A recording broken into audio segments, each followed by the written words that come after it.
Le protestantisme ne se résume pas à la simple opposition au pouvoir temporel et spirituel du pape, mais il s'agit d'une branche du christianisme marquée par un profond attachement aux saintes écritures, ainsi qu'à la liberté de culte et de conscience, et ce, malgré toutes les persécutions subies au cours des siècles. Au travers d'une balade en Paris, nous vous invitons à découvrir une petite partie de l'histoire du protestantisme en France et à faire plus ample connaissance avec le courant réformé. Les premiers pas de la réforme se sont déroulés à l'extérieur de Paris avec la tenue de réunions de remise en cause de l'autoritarisme religieux près des murs extérieurs de Philippe Auguste à partir des années 1500. Cette enceinte entourait le cœur urbain de Paris de l'époque. Aujourd'hui, il ne subsiste que 7 vestiges à travers les actuels 1er, 4e, 5e et 6e arrondissements de Paris. Également, hors des murs, se situait l'abbaye de Saint-Germain-des-Prés, qui est considérée comme le berceau du protestantisme français. Cette abbaye figure parmi les toutes premières communautés religieuses qui entreprirent une réforme interne tournée vers les principes du protestantisme et qui se sont attachés au développement d'une prédication plus proche des évangiles. Il s'agit également du lieu où le Févre d'Étaples y commença sa traduction de la Bible en français, permettant ainsi la diffusion des évangiles imprimés dans un langage compréhensible par tous et à leur lecture en petits groupes. Le protestantisme a ancré très tôt dans son système de valeurs l'encouragement d'une pensée personnelle des croyants. Ces milieux tournés vers la lecture et l'analyse des Saintes Écritures, appelés bibliens, bénéficient à leur frémissement d'une certaine tolérance de la part des pouvoirs religieux et étatiques. Mais celle-ci s'achève en 1523 avec la condamnation et l'exécution par le bûcher de Jean Vallière. Il est considéré comme le premier martyr de la foi protestante en France. Cette exécution est accompagnée de l'autodafé d'un grand nombre de livres, dits de Luther, devant la cathédrale Notre-Dame de Paris. En 1534, la diffusion et l'apposition d'affiches dénonçant les abus de la messe papale, y compris sur la porte de la chambre du roi, sont sévèrement réprimées. Désormais, lire la Bible en français sera interdit. Le milieu de l'imprimerie et de l'humanisme est particulièrement suspect, mais toutes les classes sociales sont touchées par les idées nouvelles taxées d'hérésie. Les assemblées clandestines sont sanctionnés par l'arrestation et la condamnation des participants au bûcher en place de Grève devant l'actuel hôtel de ville et à la croix du Trahoir. Malgré cet environnement de persécution, la première église à la mode de Genève est officiellement constituée en 1555 rue des Marais Saint-Germain, actuellement rue Visconti. La communauté des croyants a élu comme responsable de l'église, appelé pasteur, le jeune étudiant en droit de 22 ans, Jean Le Masson de Launay de la Rivière. Le quartier entourant la rue Visconti devient le lieu privilégié de rassemblement des protestants jusqu'à en être surnommé la Petite Genève.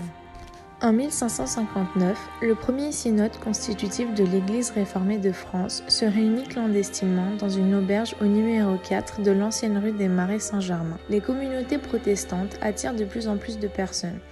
Le pasteur Macquart écrivait à Calvin que des assemblées de 5000 personnes se réunissent pour chanter des psaumes à Paris. En 1563, les cultes protestants sont officiellement interdits à Paris par l'édit d'Ambroise. Mais les protestants continuent de se réunir clandestinement en petits groupes pour l'étude de la Bible. Un des événements les plus dramatiques de l'histoire du protestantisme est le tristement célèbre massacre de la Saint-Barthélemy. En août 1572, sont présents à Paris un grand nombre de représentants nobles du courant réformé pour la célébration du mariage d'Henri de Navarre, lui-même protestant, à la sœur du roi, Marguerite de Valois. Cette union devait annoncer un rapprochement pacifique entre protestants et catholiques. Mais le roi Charles IX, ainsi que son entourage catholique, ont profité des noces pour éliminer les chefs protestants. Le massacre débute à l'aube du 24 août avec l'assassinat de l'amiral Gaspard de Coligny. Ensuite, la cloche du Louvre, relayée par celle de Saint-Germain-l'Auxerrois, donne le signal aux soldats des nobles catholiques de s'en prendre aux 200 nobles huguenots venus de toute la France pour assister au mariage royal. Plus tard dans la journée, la population parisienne catholique se joint au massacre et attaque tous les protestants qu'elle rencontre, y compris femmes et enfants. On évolue le nombre total de victimes pour cette seule journée et dans l'ensemble de la France à 30 000 personnes. L'accession au trône du roi Henri IV atténue fortement la persécution des protestants. Henri IV, lui-même protestant avant d'être couronné roi, accorde aux protestants la liberté de conscience, une liberté de culte restreinte et l'égalité civique. Il a également œuvré pour l'essor des protestants dans tous les domaines, y compris les arts. C'est ainsi que les architectes protestants Androuet du Cerceau et Salomon de Brosse ont pu construire la place royale, actuellement dénommée place des Vosges, où s'installèrent de nombreux carolingiens dont le célèbre duc de Sully, surintendant des finances de Henri IV. L'édit de Nantes a été révoqué par Louis XIV par l'édit de Fontainebleau en 1685. Par cet acte, le roi interdit la pratique du culte protestant, ordonne la démolition des temples et des écoles, oblige à baptiser dans la loi catholique tous les enfants à naître et ordonne aux pasteurs de quitter la France, mais interdit cependant aux simples fidèles d'en faire autant, sous peine de prison. Malgré cette interdiction, près de 300 000 protestants quittent la France pour des villes refuges telles que Berlin, Londres, Genève ou Amsterdam. Pour les protestants restés en France, une longue période de persécution et d'insécurité suivit. Ce n'est qu'en 1787, soit près d'un siècle plus tard, qu'un édit de tolérance a été accordé par Louis XVI à Versailles. Le roi reconnaît aux protestants la possibilité d'un état civil et permet la tenue de cultes privés. Les cultes publics demeurent cependant interdits et la liberté de conscience n'est explicitement accordée aux protestants qu'à la Révolution avec la Déclaration des droits de l'homme et du citoyen en 1789.